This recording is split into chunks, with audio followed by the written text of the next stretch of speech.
I'd like to call the meeting to order. This is the Thursday, May 30th meeting of the Law Committee. Welcome, everybody. Have you had a chance to review the minutes from the prior meeting? Yes, they were wonderful. I move that we accept them. Seconded. All in favor? Aye. Any opposed? Hearing none, minutes are approved. Thank you. I would like to move to item 22 to accommodate our Honorable Clerk Bruce Hidley, please. Would you like to come to the table? Thank you, Madam Chairwoman. What can you tell us about item 22? Item 22 is we have a contract with InfoQuick Solutions, which handles the vendor product for our clerk system. We had a 3-year contract with them, and two one-year renewals were a part of that contract. We are now in the final second one-year renewal of that contract, and in the next year, in 2020, we're going to have to go out to bid again for a vendor again. But this is the final year, and I'm here to say that IQS does an absolutely wonderful job. As you can tell by the website, everything is up to date, everything moves along. If we have any problems, questions, or concerns, they're there right away for us, and they get the job done, and we're very happy with them, and I'm hoping that the Law Committee will feel the same way.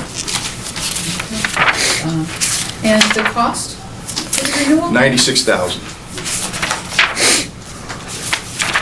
Okay. But we also generate through web, we take in, through web searches, we take in about $76,000 a year.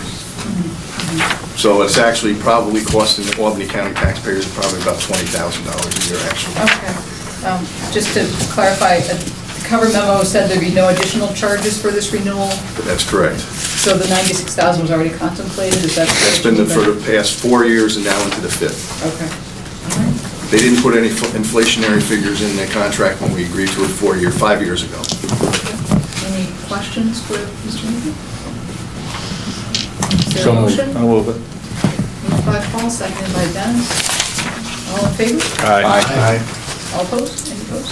Thank you very much. I appreciate it. It's good to see all of you.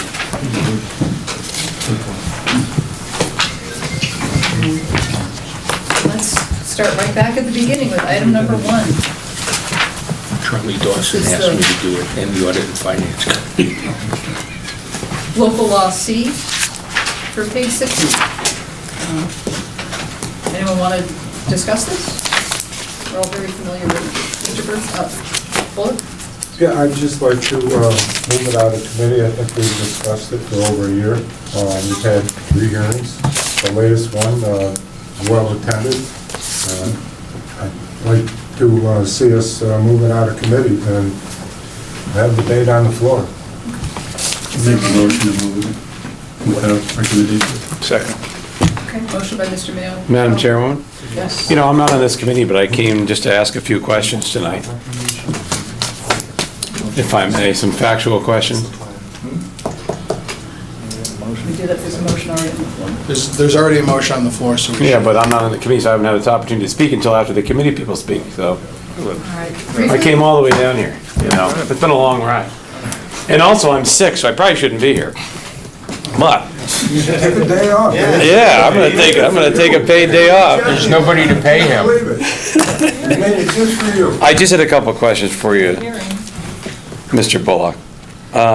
One question that's gone unanswered throughout this process is the data set that substantiates the figure that is written in here in the 3rd paragraph that says the legislature finds that 40% of workers in Albany County lack access to paid sick time. We haven't seen the source or the data set for that. Can you provide that? That's been provided. We've done the research on that. It's approximate, that's an approximate number. It's not an exact number. And where's the raw data for that? It was sent out a long time ago. Sorry you missed it. From what source? Well, from the sources that we've used for backup. Do those sources have a name? I forgot to study. It's been so long. There's a study. Was it the Bureau of Statistics? No. Was it the state government? The county government? I'll look it up and I'll send The it. Chamber of I'm Commerce? going to send it to you. Let's, you know. And so was the data set for only Albany Chamber of County Commerce, employees? So don't be facetious. Well, wouldn't they be the type of people that would have employment data? They'd be the type Would it, of people that distort this issue, yes. Oh, to distort it. Was the study of only Albany County workers or the region? Only Albany County. Okay, and was there a specific cohort, low income, high income, middle income? In the industry, was it public, private, nonprofit, for-profit? Well, you're asking, mostly low-income people don't get paid sick leave, and they substantiated that. Well, what's the data set for that? I mean, did you have any facts or anything that you could share with us? There's plenty, I'll get it to you. Okay, so you'll have that for us. So when can you have that? Mr. Drake, if I could just suggest maybe Mr. Bullock can just agree to re-provide that data information Okay, to great. the committee, to the legislators, so that we can move to your next question. Okay. The next question is, in the last paragraph here, it says that the legislature finds the reality of employment in Albany County requires implementing this mandate in a manner that is feasible for employers. But it doesn't really go on to state what that is in terms of feasibility. So who performed a feasibility study amongst employers? Well, there's no feasibility study amongst employers that I know on implementation. The county government has responsibility for implementation. And implementation has been done in Westchester and New York City, and the implementations have been going very smooth. So what I wanted to focus on was, So if you want the details, no, I can't give it to you on the implementation, but yes, it will happen and it will be smooth. well, no, my question wasn't about the county government implementing it. It was it says, in a manner that is feasible for employers. What manner and how do we determine what is feasible for employers? Well, that'll be determined. So that'll be determined after it were to pass? There'll be an implementation phase. So what did employers say was the most feasible way for them to provide this benefit? And in those interviews, what was their position on the cost as well as loss of productivity?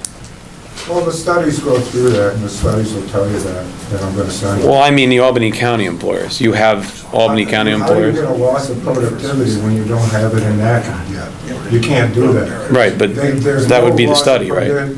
Productivity study. There won't be a loss of productivity. Our studies indicate there will be a gain in productivity from people taking sick days because they're not going to be getting everybody else sick in the where they work, and therefore everybody else getting sick will definitely lower productivity than one person. So, Gentlemen, if I could...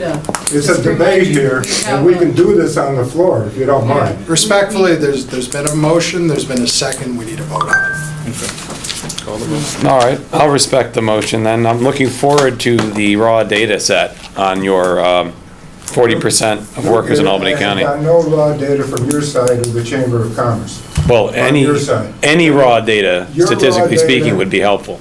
Okay, fine. Let's move on. I don't want to get into the debate. There's Thank a you, motion. Madam Chairwoman. Let's have a little time, I hope that was No, it was perfect. sufficient for Thank now.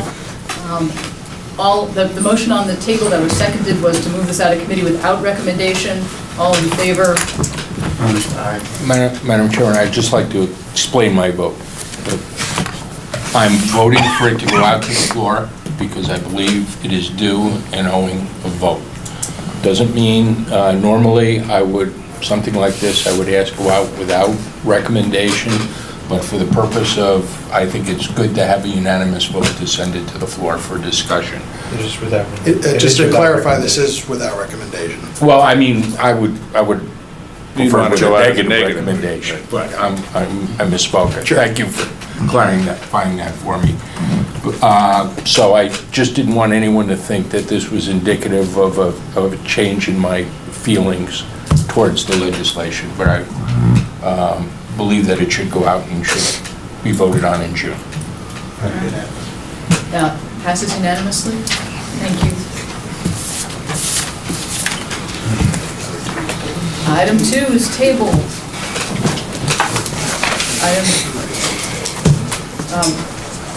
Fine, is item 3 table? Yes. Okay. I got 20 more items here, Doug. 4 and 5, I believe removed, changes also tabled. 6, Mr. Drake. is that tabled or is that Which one? 6. 6, this is, economic development? oh, I thought this already went through. It already passed this. It's already passed this. No, that's incorrect. It was sent back. Remember, we had a discussion 2 months ago that there were 2 competing versions out. It's been sent out of conservation improvement. It's We been did, sent yes. back. It was passed I'd out. like to move this to the floor, please. Okay. Is there a motion? So moved. Is that with recommendation, without? Without recommendation, please. Without recommendation. All right, is there a second? Seconded by Mr. Fine, all in favor? Aye. Any opposed? Passes unanimously. Item 7, 7, 8, 9, and 10 I've been told are tabled. 11 and 12 sanctuary, that's also tabled, Mr. Yes. All right, 13 and 14 also tabled. Item 15. Mr. Drake, were you looking to move that? No, I'd like to table that, please. 16, I believe, is also tabled, as well as 17. 18 is for the public hearing on proposed law D concerning the bag fee. So that, and without Joanne here, we will table that. Can we come back to it if she shows up? If she shows up, we can make a motion. and then we can Okay. consider it. Thank you. 19 and 20 are both tabled. Item 21, I don't see Mr. Miller. We'll table that. 22 we took care of. 23 tabled. 24 is tabled. Item 25. Mr. Mariello.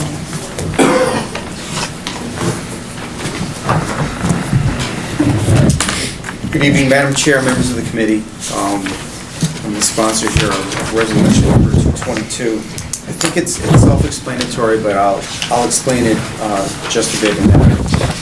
Really in the interest of transparency for the public, for the residents of the county, and as well as this legislative body, I'm requesting that any type of legislation, proposed legislation, that will need to go to a public hearing, a completed version or form of that legislation be delivered to the majority and minority offices or included in a county website 48 hours in advance of any standing committee meeting in which we would have to vote on it to send it to a public hearing. I mean, we've had situations in the past where we've had sponsors request proposed legislation go to a public hearing, and the version of that legislation has not been made available, it hasn't been finalized yet.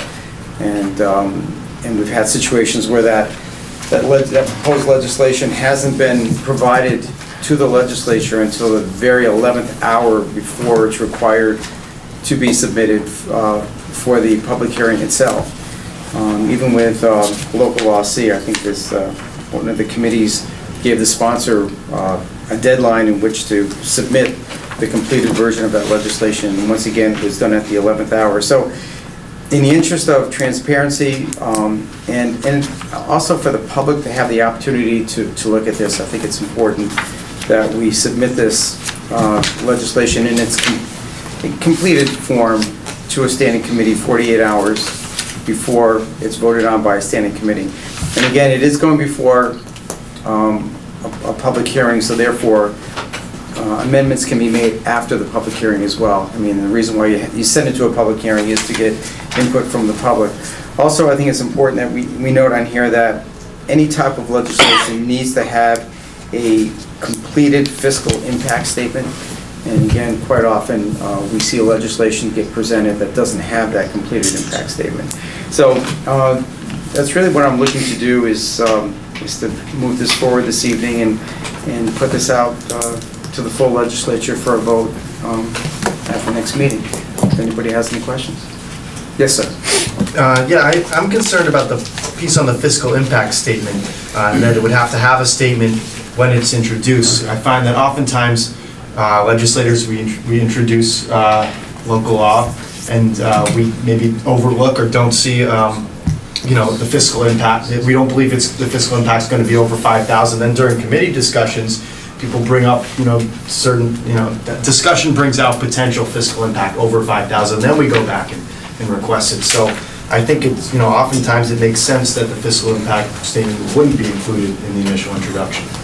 No, I think you still need to submit something. You need to do the research and submit something to show that you have done the research and you've looked into what it's going to cost the county to actually implement this legislation. So it's really something that you should have. And it could change. And you're right, because during a committee meeting or during the public hearing, something could be brought forward that may change that, and all of a sudden you find yourself revising that impact statement.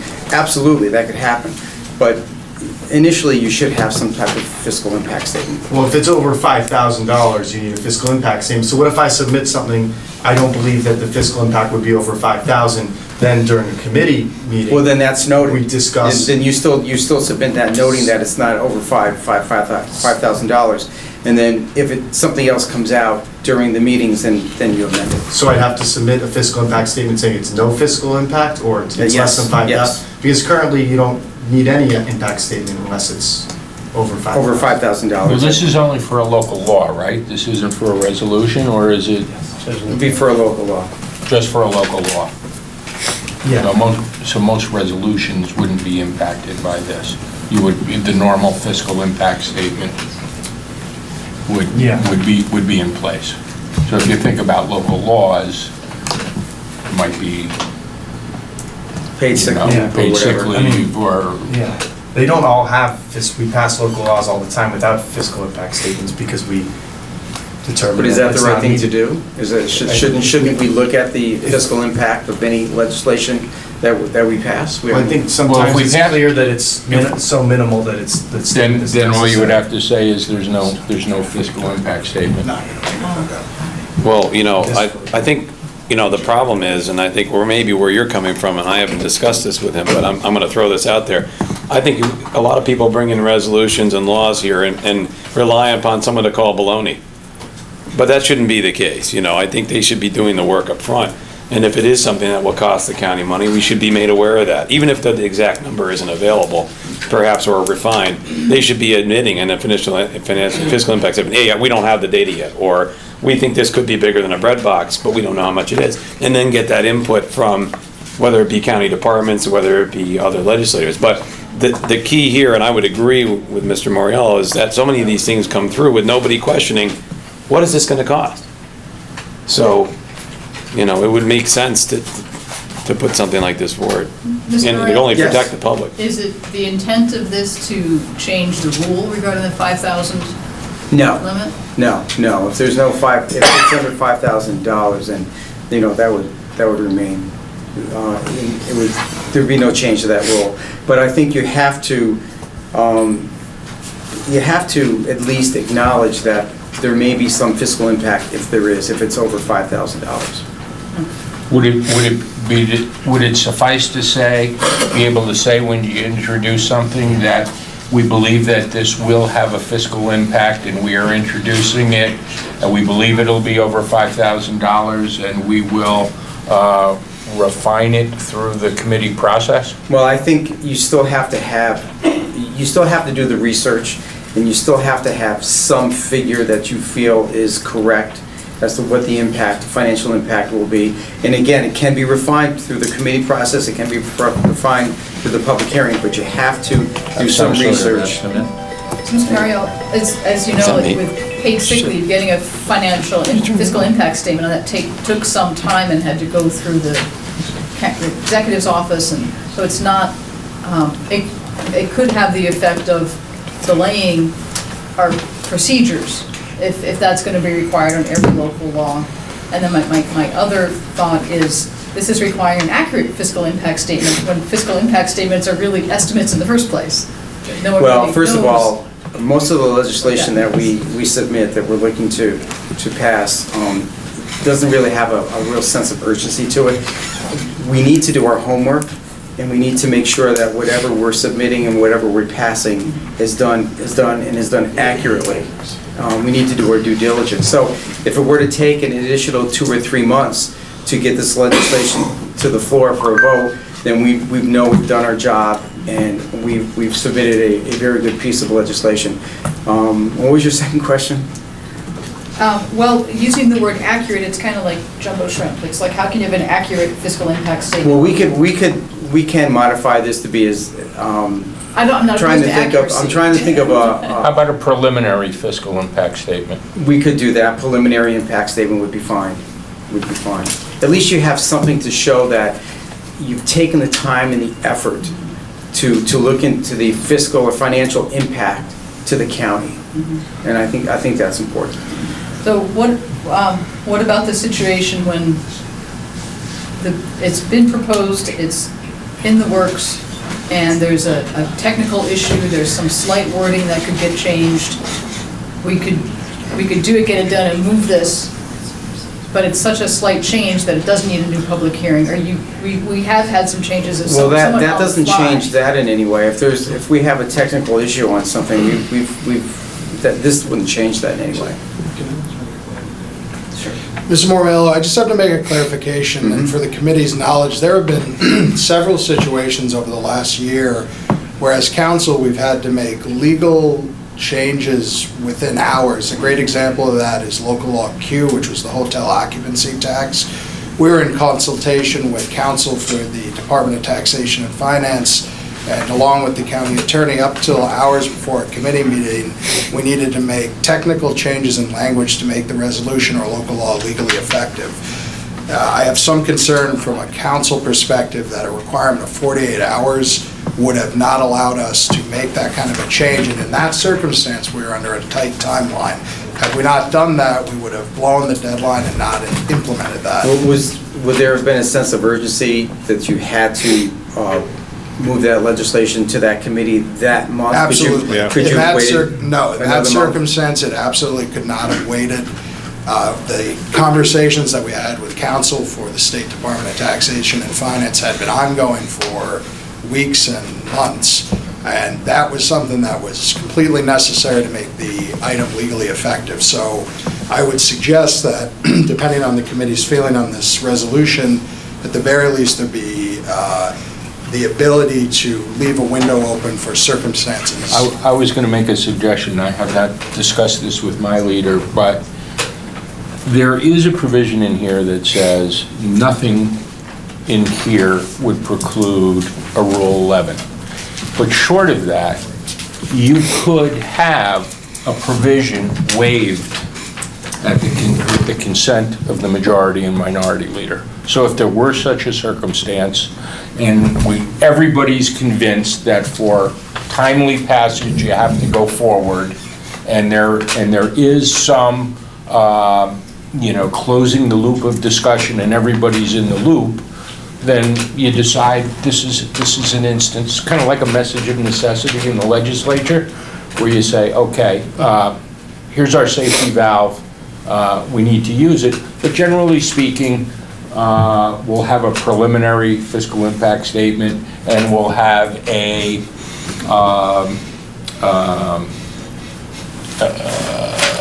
the final verbiage of a resolution. But that gives the members the ability to make some informed judgments, but yet doesn't hamstring the legislature in the event that a unique situation comes up that's indeed timely in nature. And I'm not trying to be unreasonable. I mean, I'm just requesting that this be submitted 48 hours before a standing committee meeting, so this gives everyone the opportunity to look at the proposed legislation, to make an informed vote. Because right now, a number of times we voted to have public hearings, and we haven't really seen the legislation until the 11th hour before it needs to be submitted to go to the public hearing. So I think this just helps us as legislators do our jobs more efficiently and better as well. Then I'd be willing to add a provision or amend this in a way to accommodate anything that were to come up last minute like this. That would be fine. But we'd need those changes 48 hours in advance, Mr. Mayor. I'm sorry. You can go. We need those changes 48 hours in advance of this meeting, I'm sorry. Okay. Yeah, I mean, Have them work on a little more. Any suggestions? You want to work on the appearing with proper and Can we accurate table it for this fiscal month, impact statement? Frank? I have no problems with tabling because, again, I want to make sure this is right. And this is not anything, this is nothing that's really controversial. This is something to help us as legislators do our job properly. So to hold this for a month, I mean, there's no issue of necessity here. We can hold this for a month. We can tweak the language a bit and come back next month. I have no problems with So that. do you want to table it, or do you want to table it at your request? I'll table it. That's Okay, fine. Okay, great. thank you. Okay. 26, 26, that's me. Mr. Bergdorf. Okay, this basically comes out of a request from the Audit and Finance Committee. As we have been going through Audit and Finance, there have been a number of county expenditures from the capital side, the TU garage, the TU itself, the Justice Center renovations, where it is obvious that we are reacting to code issues, structural issues, and preventative maintenance issues. And the Audit and Finance Committee asked me as chair of the Public Works Committee to see if we could put together an idea for how to resolve that. So we drafted this, and we have shared it with Dave Latina, the Commissioner of General Services. We have shared it with Mr. Riley, Sean Thalen, and George Penn, the Director of Operations, responsible for most of the capital stuff. And basically what we're creating is a county executives committee, four members. Those commissioners and Karen Storm as Director of Purchasing with 2 members of this body. And the purpose is, over the next 90 days, to sit down and say, folks, we need to do a better job of planning to deal with code, life and safety issues, structural issues, and preventative maintenance issues for our county infrastructure. Now, last, Commissioner Latina, in appearing before my committee, said the last time this was really done was in 2011, and they used an outside vendor, and they spent a significant amount of money. They spent about $300,000 at the time. 4 years ago, the Department of Public Works, that, believe it or not, I didn't realize they had something like 60 structures across the county. They hired their own vendor to go out and do condition assessments. And this is really a management tool which is used by most major owners of real property, is to sit down and put together a grid and say, okay, we got some life, safety, and health code issues here. We got to deal with them in year 1. We have some structural issues here that we should be dealing with in years 2, 3, 4, and 5. And let's take a look at our preventative maintenance programs and see if we can put together a plan. Now, rather than us just saying, hey, bring in a vendor to do this, or can the county do it, Commissioner Latina seemed to think that some sort of a mix of the two of them, there was a lot that they could do internally. And in fact, he said in anticipation of this passing, he had started to pull together the list of all the capital stock in the county so that they could start the analysis for this committee to meet. So what the goal of this is to have a group of policymakers sit down and give the legislature and the Audit and Finance Committee a recommendation which hopefully the county executive would embrace and put in his budget, which is how to do with our huge physical plant throughout Albany County. So that's the goal, and I will tell you that it passed unanimously out of Public Works, and with everybody sort of in agreement that it was a good thing to do. And all we're going to get is information which we can use or not use as part of the budgetary process. So I would like, Madam Chair, to put it out and move forward with it. So the group can get together, choose its own chair. I assume the staff will be from the county executive's office, because they're gonna be the people that are gonna have to run with this. But that's what it's all about. So is the idea to get a handle on everything that needs to be done and prioritize and, Well, the idea is between now and September 30th, to get a list of the physical stock, okay? And as the resolved paragraph says, to make a recommendation as to whether this facility condition assessments would be done internally, externally, or by some match, and come up with an implementation plan so that the county would ultimately be protecting, which is, you know, an infrastructure of hundreds of millions of dollars. So it's information to be used in the budget cycle. other questions for Mr. Burkholder? I guess I'm curious why this isn't already happening. It has happened to greater and lesser degree. You want the painful answer to that is? Nobody likes to pay for infrastructure. Probably nobody wanted to tell anybody that the TU garage needed $4 million worth of upkeep, and there were life, health, and safety issues and structural issues. Because when you sit down and you make budget, you have a list of things that you know you need to pay for.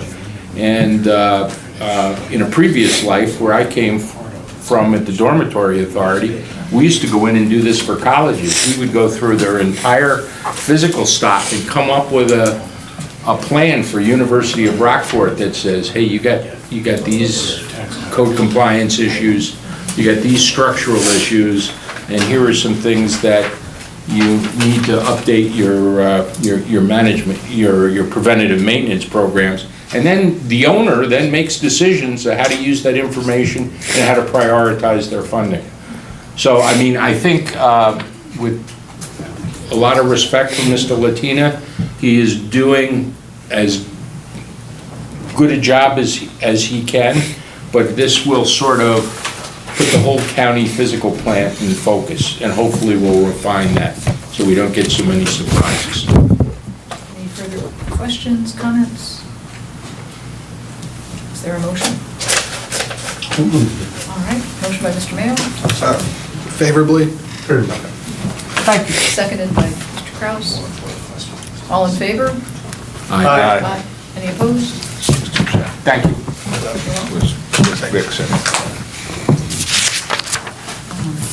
And 27, tabled, and 28 is tabled. Are you done? We have a motion to adjourn, thank you, second. All in favor? Thank you, everybody.